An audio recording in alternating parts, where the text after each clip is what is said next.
വൈക്കം സത്യാഗ്രഹത്തിന്റെ ശതാബ്ദി ആഘോഷിക്കുന്ന കാലഘട്ടത്തിൽ വൈക്കം സത്യാഗ്രഹത്തെക്കുറിച്ചും സത്യാഗ്രഹം ഉയർത്തിയ മഹത്തായ സന്ദേശത്തെക്കുറിച്ചും ശരിയായ ദിശാബോധം നൽകുക എന്ന ലക്ഷ്യം മുൻനിർത്തി ഹിന്ദു ഐക്യവേദി 21-ാം സംസ്ഥാന സമ്മേളനം മെയ് 24, 25, 26 തീയതികളിൽ വൈക്കത്ത് വെച്ച് നടക്കും.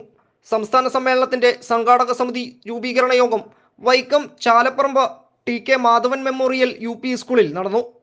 സംസ്ഥാന അധ്യക്ഷ KP ശശികല ടീച്ചർ ഉദ്ഘാടനം ചെയ്തു. പ്രാധാന്യമുണ്ട് നമുക്കറിയാം. പണ്ടൊക്കെ 21 ആചാരവിധി കിട്ടിയ ഒരാൾ കേമനായിരിക്കും എന്നുള്ളതാണ്.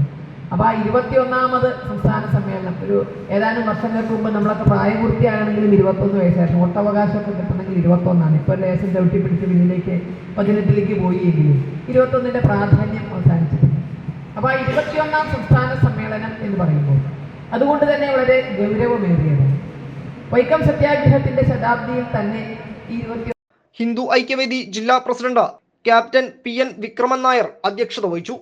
സംസ്ഥാന സംഘടനാ സെക്രട്ടറി C ബാബു, നേതാക്കളായ V Sasikumar, KP Haridas, Krishnakumar Kummanam, Manjappara Suresh, KV Sivan, Anitha Janardhanan, professor T Harilal തുടങ്ങിയവർ പ്രസംഗിച്ചു. വൈക്കം സത്യാഗ്രഹ നേതാക്കളിൽ പ്രമുഖനായ TK മാധവന്റെ ചെറുമകൻ N ഗംഗാധരൻ ചെയർമാനും doctor Jayapradeep working chairman, R Somasekharan general convener എന്നിവരടങ്ങുന്ന 51 അംഗ സംഘാടക സമിതിയെ തിരഞ്ഞെടുത്തു.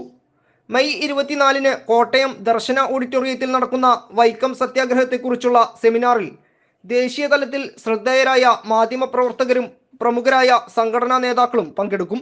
25-ന് വൈക്കത്ത് ഹിന്ദു നേതൃത്വ സമ്മേളനവും 26-ന് സംസ്ഥാന പ്രതിനിധി സമ്മേളനവും നടക്കും. Enlight news, Vaikom.